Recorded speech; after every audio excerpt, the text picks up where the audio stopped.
Assalamu alaikum, welcome to Ariba Drawing Tutorials. Today I am drawing a basic scenery for children especially and also for beginners.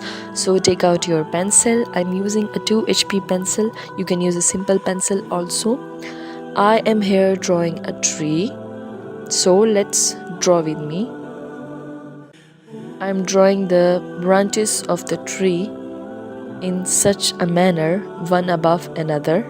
Now using a scale, I'm drawing a straight line and some mountains behind the tree.